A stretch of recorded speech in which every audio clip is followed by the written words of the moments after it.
Assalamualaikum warahmatullahi wabarakatuh. Salam sejahtera, Om Swastiastu, Namo Buddhaya, salam kebajikan, tabik pun. Perkenalkan, saya PG Wisnu Wijaya, merupakan dosen program studi Desain Komunikasi Visual Institut Teknologi Sumatera. Video ini disusun sebagai bentuk pernyataan diri dosen dalam unjuk kerja Tridharma Perguruan Tinggi pada bidang pengajaran yang merupakan salah satu tahapan dalam proses sertifikasi dosen tahun 2026. Mata kuliah yang saya ampu adalah mata kuliah DKV 2 dengan kode mata kuliah DV2522012. Mata kuliah ini adalah berbasis studio dengan capaian pembelajaran CPL 8. Mahasiswa mengaplikasikan dan memproyeksikan elemen, prinsip, dan unsur desain yang sesuai dengan perancangan karya. Untuk CPMK-nya yaitu CPMK 8.1. Mahasiswa memecahkan masalah melalui perancangan dan proyeksi karya desain komunikasi visual dengan menggunakan teknologi yang sesuai. Pendekatan pembelajarannya berupa PJBL atau Project Based Learning, yakni model pembelajaran berbasis proyek di mana mahasiswa secara aktif memecahkan masalah nyata melalui perancangan dan penyelesaian proyek yang bermakna. Besaran SKS pada mata kuliah ini adalah 4 SKS.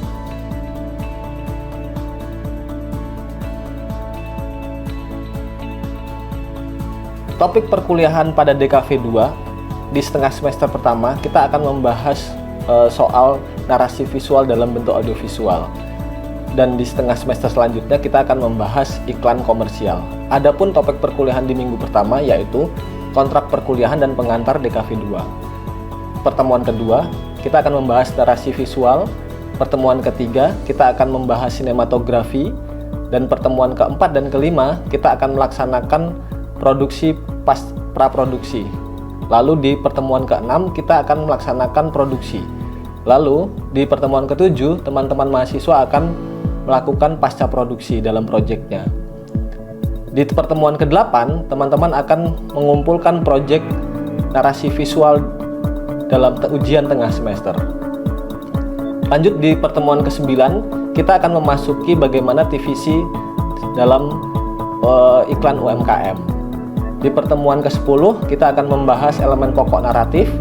Di pertemuan 11, kita akan bersama-sama belajar pencahayaan.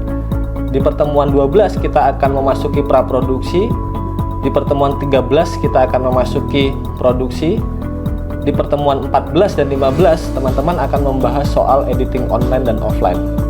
Dan di pertemuan ke-16, teman-teman akan mengumpulkan ujian akhir semester berupa proyek TVC iklan komersial. Bobot penilaian pada mata kuliah DKV 2 yaitu tugas individu sebesar 40% berupa asistensi dan laporan hasil proyek sebesar 60% dengan menghasilkan karya perancangan di ujian tengah semester dan ujian akhir semester.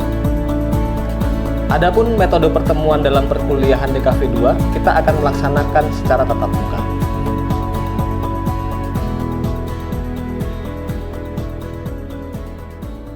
Baik, selamat sore semuanya.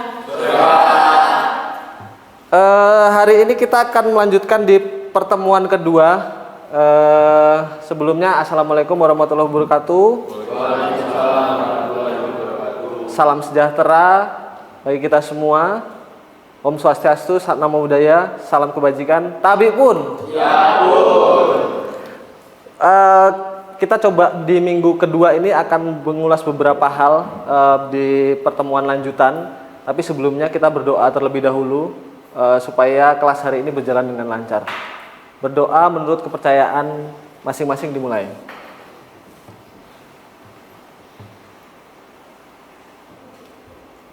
Berdoa selesai. Baik, sebelum masuk ke perkuliahan pertemuan kedua, teman-teman kita absen terlebih dahulu. Silahkan, ini kode QR-nya untuk absen hari ini. Silahkan difoto.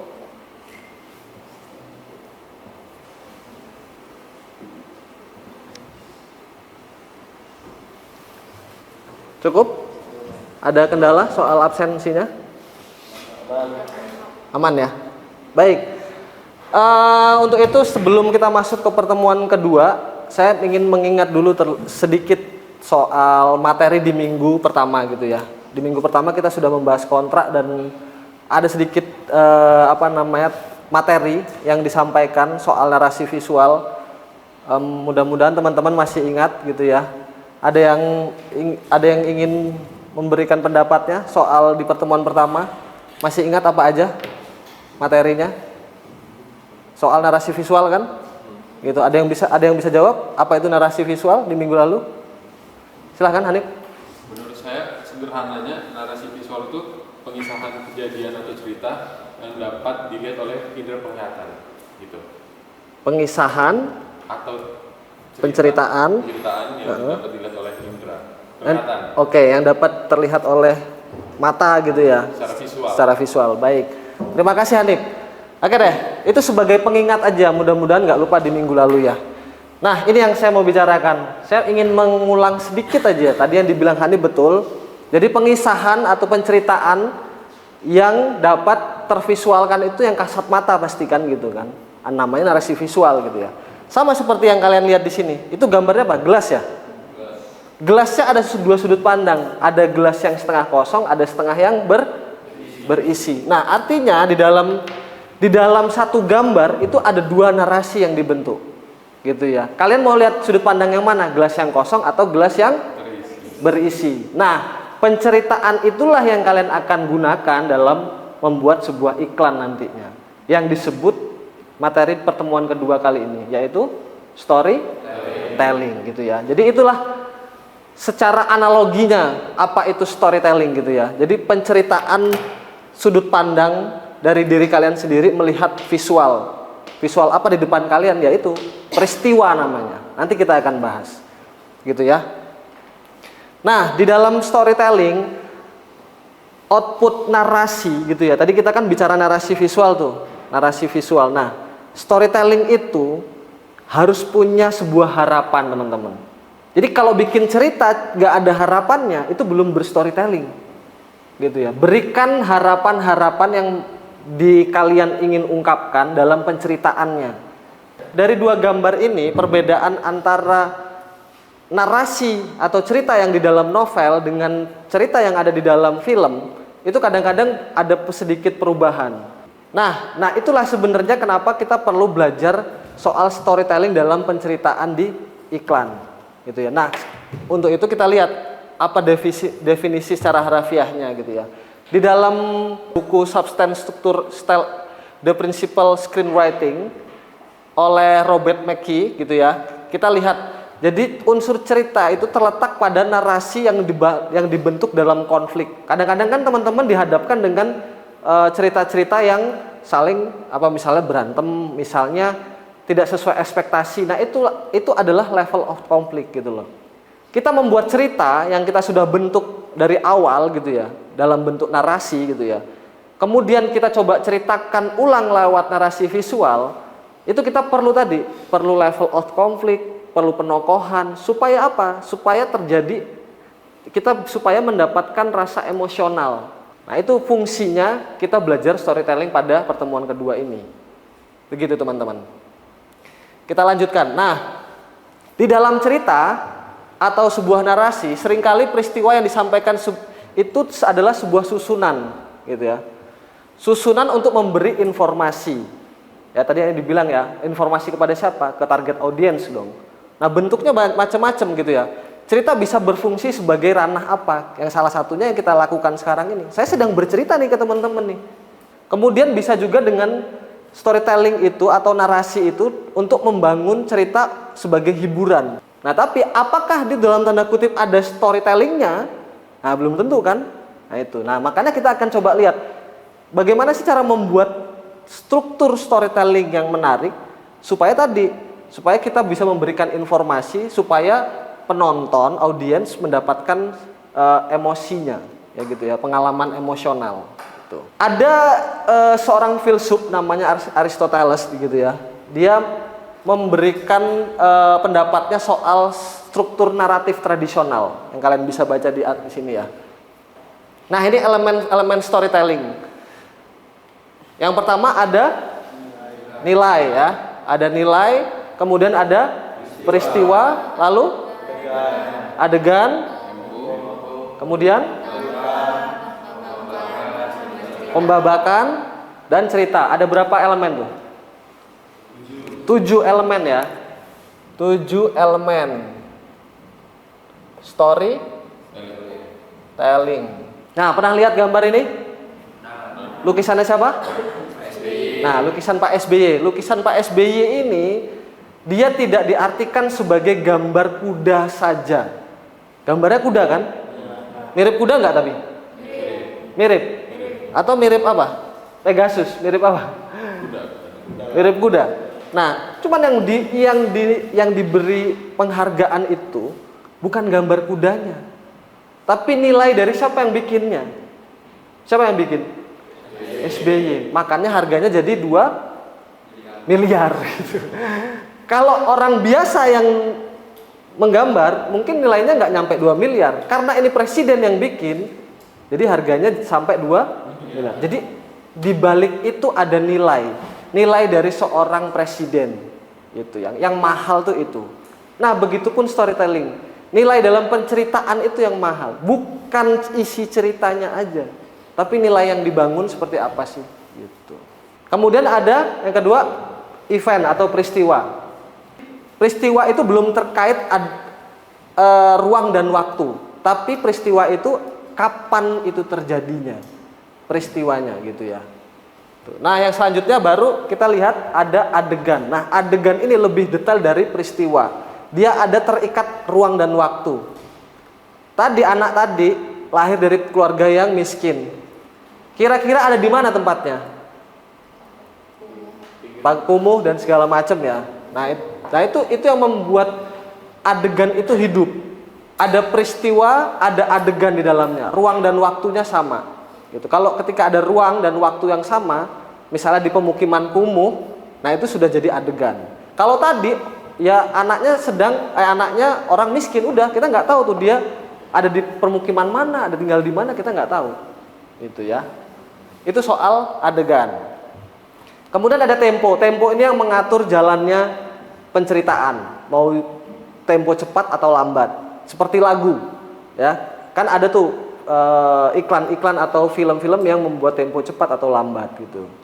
Itu soal tempo. Kemudian lanjutannya ada sekuen. Sekuen itu adalah lanjutan dari beberapa adegan.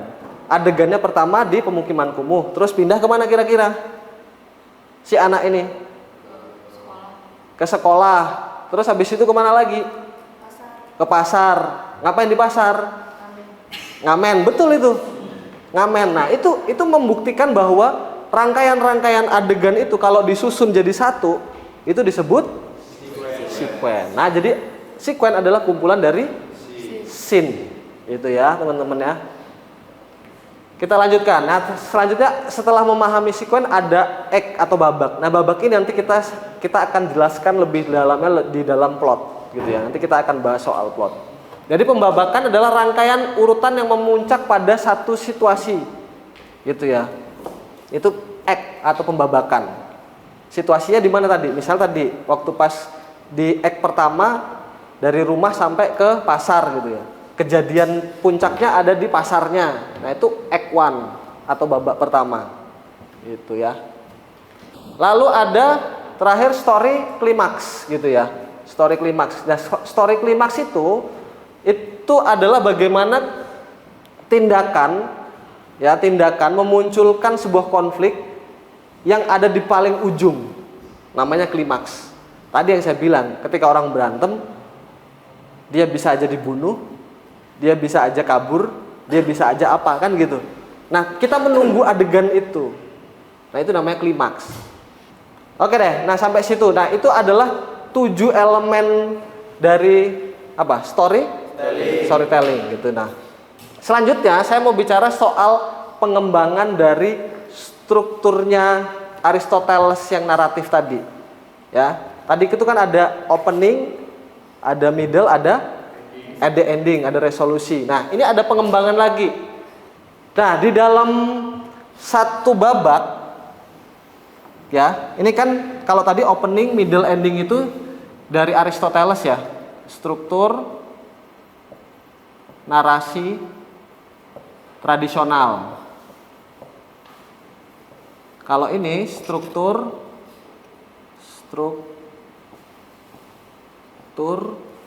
tiga babak. Nah, itu ya. Yang atas itu punyanya Aristoteles, yang bawah ini punyanya si Sitfield gitu ya, yang bawah. Nah, di dalam setiap babak ini ada yang istilahnya namanya apa? Plot, itu dia. Di dalam setiap babak ada plotnya masing-masing. Gitu ya. Nah, di setup pertama ini, istilahnya babak pertama atau opening, kita membicarakan bagaimana proses pengenalan tokoh. Lanjutannya ada krisis dan klimaks. Nah, itu ada di bagian sini. Krisis dan klimaks.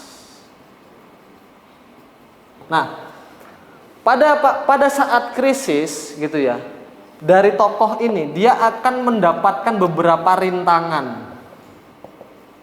Itu namanya krisis. Rintangan itu adalah krisis. Krisis apa? Krisis dalam perubahan karakter. Gitu. Itu masih di krisis.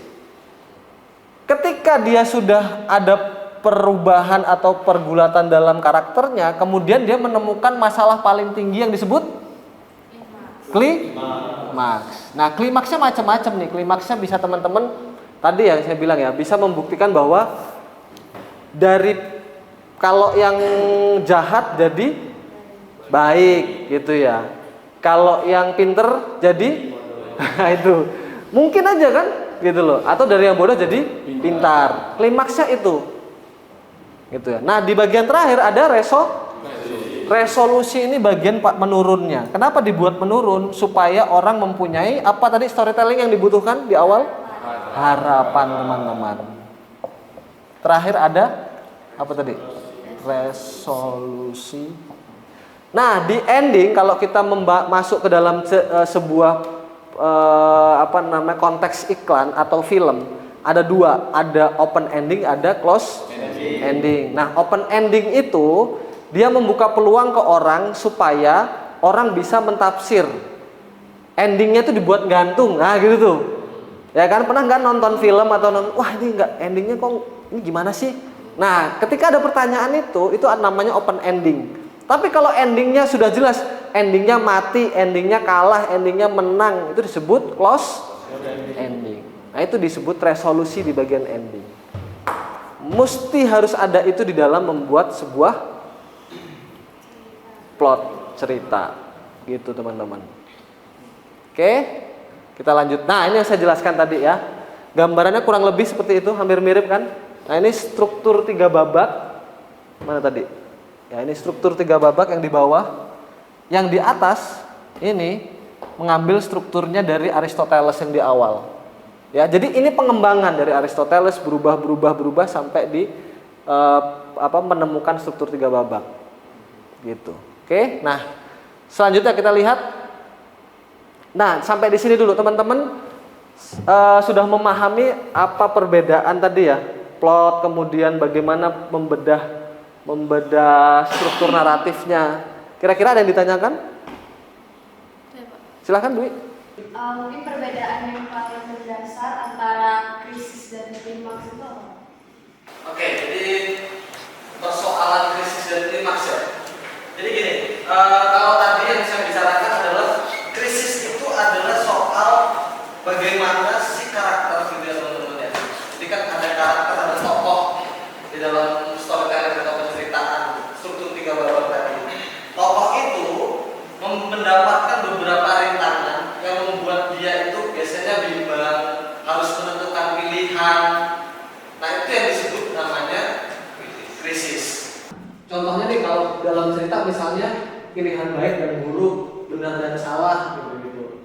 Nah kalau di kasus tadi menunggu temannya apakah akan hadir atau tidak. Nah itu kan pertanyaan tuh. Nah itu disebut krisis teman-teman. Jadi kalau di krisis itu karakter dimainkan emosionalnya, dimainkan secara emosinya dimainkan supaya dia tidak dapat menentukan pilihan mana yang baik mana yang buruk.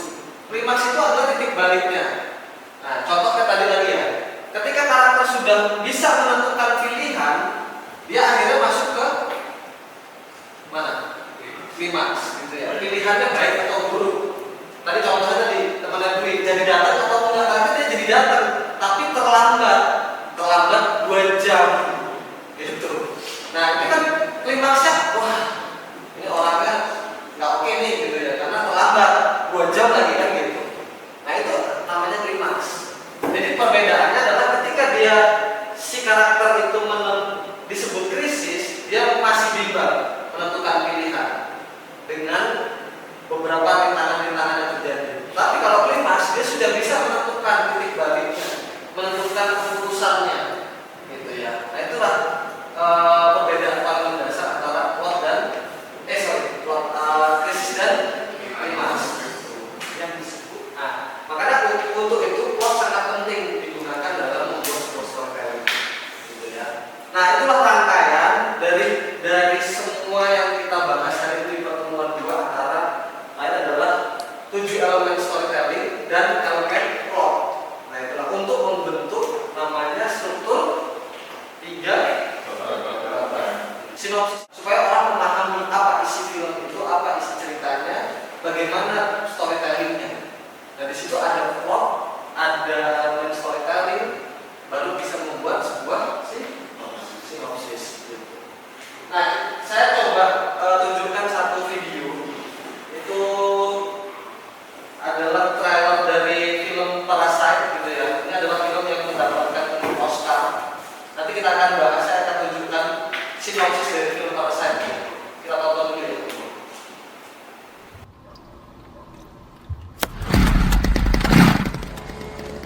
뭐야, 소독해?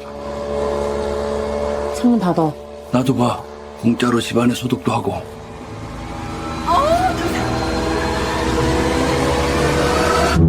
부모님 얼굴도 뵙고 좋더라. 건강들 하시고. 일거리가 없으셔도. 네가 내 대신 얘 과외 선생님 좀 해줘라. 영어. 대학생인 척하라는 거야? 구라를 좀 치지 뭐. 너 이 좋은 실력으로 왜 미대는 맨날 떨어지냐?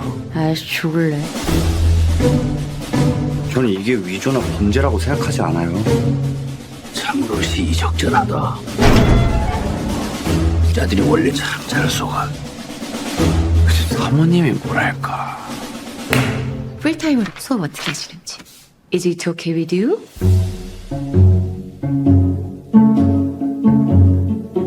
우리 다송이는 완전 예술가 재질인데. 침팬지를 그린 거죠? 자화상이에요. 역시. 그동안 미술쌤도 여러 명 바꿔가면서 해봤는데요. 제가 사람 하나가 휙 하고 떠올랐는데. 아 잠깐. 제시카 외동딸 일리노이 시카고 과선배는 김치모 그는 이사촌.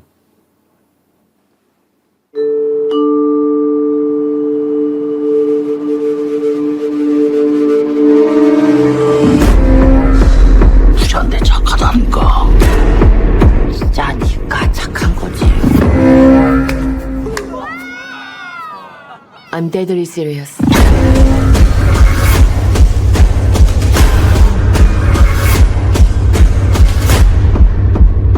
근데 지금 진짜로 이상한 게 뭔 것 같아.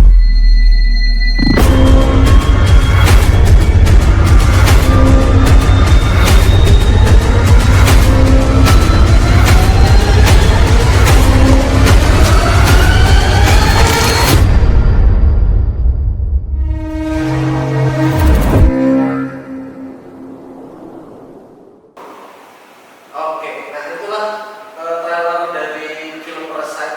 Sutradaranya siapa? Nah,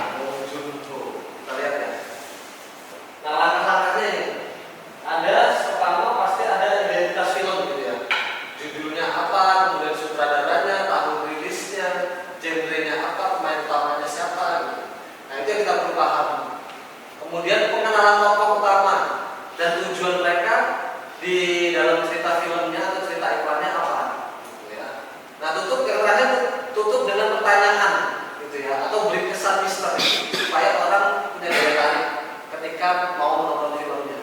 Nah, itu dibaca sinopsis. Jadi teman-teman ketika menonton film itu harusnya bisa baca sinopsisnya dulu, gitu ya.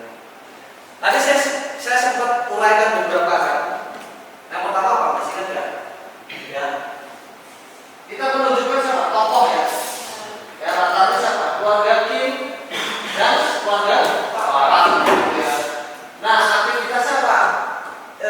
Konfliknya di mana kira-kira? Intro, sorry. Ini tokoh.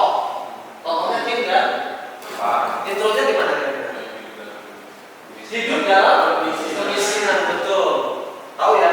Orang miskin di keluarga Kim. Gitu kan? Terus habis intro apa lagi? Menyusup ke dalam kehidupan keluarga kaya. Betul, krisisnya di situ. Kita belum tahu tuh, ya kan, seperti apa. Mereka menggunakan kecerdikan dan tipu daya. Itu krisis, teman-teman. Ya, menipu, membuat bimbang. Ya kan, betul ya? Tokohnya ada sebuah rintangan. Nah, rintangannya apa? Rahasia dalam rumah tersebut mengancam dan mengubah rencana mereka. Masih krisis ya? Masih. Gitu. Nah, ini semua isinya adalah struktur 3 babak tadi yang ada plot. Begitu teman-teman. Cukup paham? Cukup paham. Oke. Kalau dirasa cukup paham, saya punya satu video nanti untuk tugas di rumah teman-teman, gitu ya. Karena kita kan mata kuliah 4 SKS, ada proyek mandiri yang harus teman-teman kerjakan. Jadi akan saya tunjukkan sebuah iklan dari Marjan, gitu ya. Nanti sampai di rumah untuk pengumpulan di minggu depan, teman-teman diharapkan membuat sinopsis dari iklan yang saya tayangkan hari ini. Begitu. Oke. Nah, sampai di sini cukup dipahami pertemuan di minggu kedua. Baik, kalau sudah paham, apakah ada pertanyaan terakhir dari teman-teman mahasiswa? Cukup? Baik, kalau tidak ada pertanyaan lagi, terima kasih atas waktunya. Saya nantikan hasil tugas sinopsisnya untuk iklan Marjan ini di minggu depan. Sampai jumpa di pertemuan ketiga di minggu depan pada jam yang sama. Saya akhiri kelas hari ini. Wassalamualaikum warahmatullahi wabarakatuh. Selamat sore, selamat beraktivitas kembali. Berbagai rangkaian rencana dan cuplikan proses pembelajaran pada mata kuliah DKV 2 disusun secara terstruktur sebagai bentuk komitmen pengajaran dalam mendukung pencapaian CPL 8 serta CPMK 8.1. Diharapkan melalui strategi pembelajaran ini, mahasiswa tidak hanya memahami dasar teoritis, tetapi juga mampu menguasai, mengimplementasi prinsip, komposisi, dan perancangan secara efektif. Hal ini bertujuan agar karya-karya visual yang dihasilkan mahasiswa terstandar industri, berkomunikatif, dan juga solutif. Demikian penjelasan terkait proses pembelajaran yang dapat saya sampaikan. Akhir kata, terima kasih saya sampaikan kepada Kemendikbudristek, tim Smart Cerdos 2026, pimpinan Civitas Akademika, dan seluruh mahasiswa ITERA atas segala dukungannya. Terima kasih, salam sejahtera untuk kita semua.